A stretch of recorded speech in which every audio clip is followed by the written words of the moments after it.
dedicación, lo hacemos con cariño, lo hacemos también respetando a todos aquellos que nos antecedieron en la lucha. Se viene trabajando muy fuerte, mucha gente no va a ver este cambio. Nosotros creo que nosotros sí lo vamos a ver porque somos optimistas, pero no, creo que también cuando en el 2007, en mi caso personal, me planteé venirme de Mendoza para reformar la bendita 14346, no pensaba en todo esto. No pensaba que íbamos a tener espacio en los colegios de abogados, no pensaba que íbamos a tener un congreso nacional en una facultad, en una Universidad Nacional de Córdoba, en una facultad de Derecho, con más de 200 personas debatiendo esta temática. No pensaba tampoco que íbamos a estar hoy planteando en una bicameral en el Congreso de la Nación una reforma al Código Civil, y después lo haremos también con la reforma del Código Penal. Entonces, creo que si en pocos años logramos todo esto, como dice el doctor, capaz que vemos muchos más cambios, y eso es lo importante. Sí. A propósito de lo que decía Susana y del tema del Código Civil, porque esta discusión se nos dio en muchos ámbitos diferentes, con gente que le interesa el tema, que también son profesionales del derecho y que tal vez lo encaran de otra manera. Lo que nosotros tratamos de hacer con este proyecto es respetar algo que decimos siempre, y es: si nosotros, que queremos defender a los animales, no pedimos todo, ¿quién lo va a pedir? Si empezamos a pedir términos medios, porque así es más fácil entrar, volvemos a lo que decíamos antes: legitimar una situación, regular una situación injusta es legitimarla. Por eso fuimos muy cuidadosos con lo que decimos, pero lo que tratamos de decir, estamos pidiendo por el todo. Estamos pidiendo la consideración de los animales como sujetos de derecho, y como dije antes, no de todos, sino por lo menos sujetos de estos 4 o 5 derechos básicos, pero de los cuales se puede desprender todo. Pero por eso me parecía importante aclarar esto. Igualmente tampoco nosotros pedimos todo por una cuestión de estrategia, pedimos el todo por estos argumentos, porque pensamos que es así verdaderamente.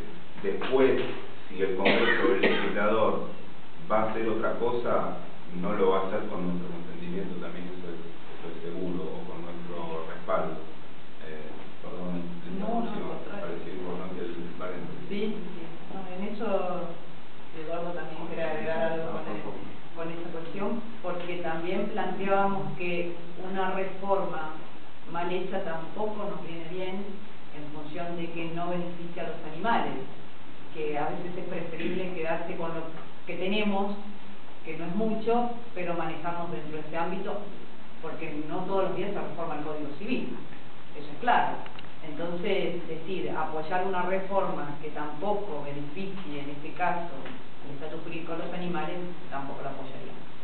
Y esto me viene como pie para plantear también lo que es específicamente lo que yo voy a desarrollar, que es la Ley 14346. Yo cuando fui a Córdoba expresé en exposición un término que después a mucha gente parece que le gustó porque lo viene mencionando, que es que tenemos una esquizofrenia entre el Código Civil y el Código Penal, ¿no? Tenemos un Código Civil que nos dice que los animales son cosas, y un Código Penal a través de una Ley 14346 del año 54 que nos dice que son víctimas.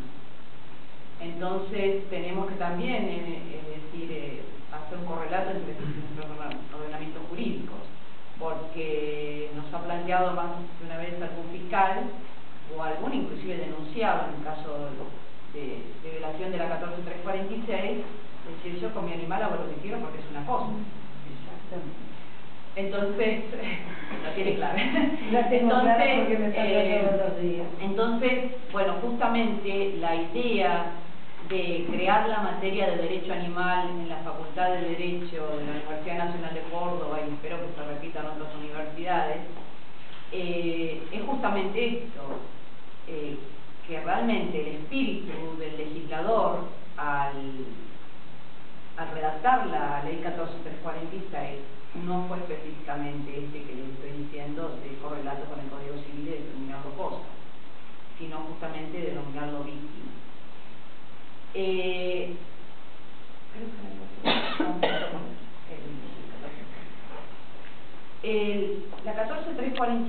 en su momento, como yo les decía, fue de avanzada, tipificó conductas como delito en cuanto al maltrato y la crueldad animal, pero se quedó en el 54.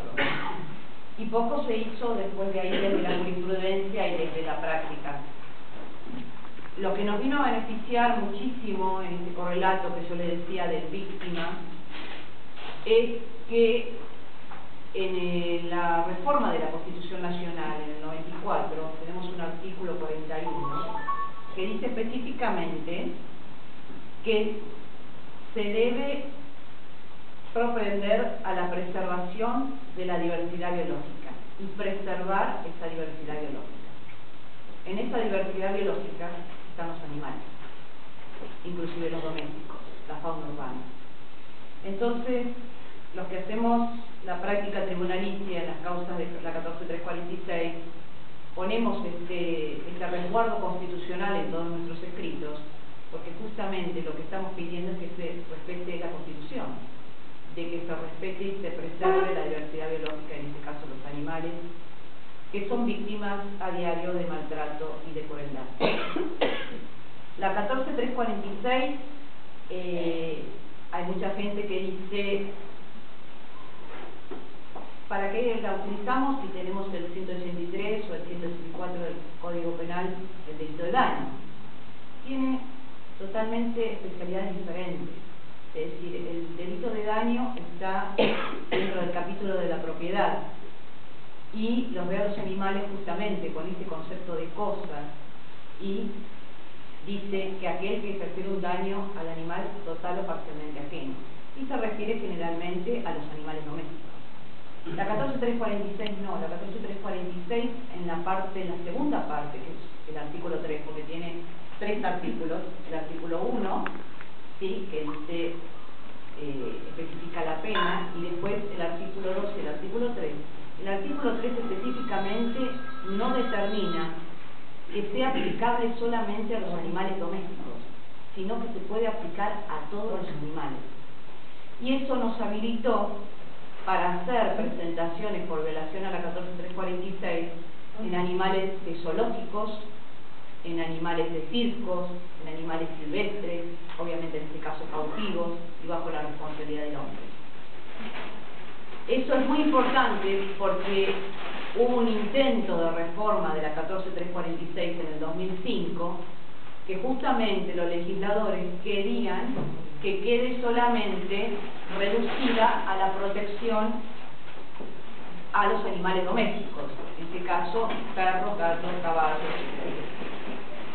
Entonces, el haber evitado esa reforma, que hubiera sido muy perjudicial, porque no nos hubiera dado la herramienta legal por lo que estamos haciendo hoy, que después nos contará Eduardo lo que pasa con el tema de esta ley y los circos en cuanto al tema de maltrato y crueldad, hubiéramos quedado sin esa herramienta, y yo les dije en ese momento que hubiéramos retrocedido 60 años, por lo menos. Pero ¿por qué es importante? Acá justamente le estamos hablando del doctor, cuál era la voluntad del legislador, ¿no? De que estos actos constituyan un delito en el sentido del derecho penal. Esto es importante porque muchas veces la 346 dijeron no es parte del Código Penal.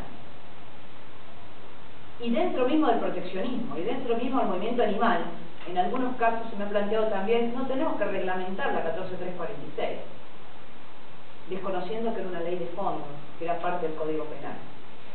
Y me viene bien aclarar también que el legislador que redactó esta ley era el diputado entonces Antonio Benítez, y con muy buen criterio el doctor Espuy, que es un fiscal que está haciendo un libro sobre la ley 14346, comentándola, dice, tendríamos que llamarla la ley Benítez.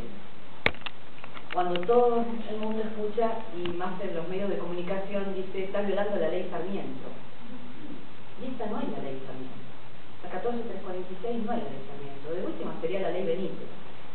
La ley Sarmiento fue anterior, en 1871, ¿sí?, la 2786, que decía también que eran punibles los actos de maltrato y crueldad animal, pero no los tipificaba y no daba unas conductas taxativamente descritas como lo hace la 14346 muchos años posteriormente en esta ley que se aprobó.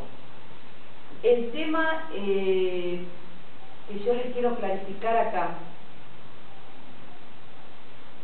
es que defendamos esta ley, aunque sea pobre, aunque sea deficiente, aunque a veces tengamos que forzar su aplicación, aunque no la conozcan y tengamos que ir con la ley escrita a la fiscalía o al juez y decirle, mire, si es parte del Código Penal.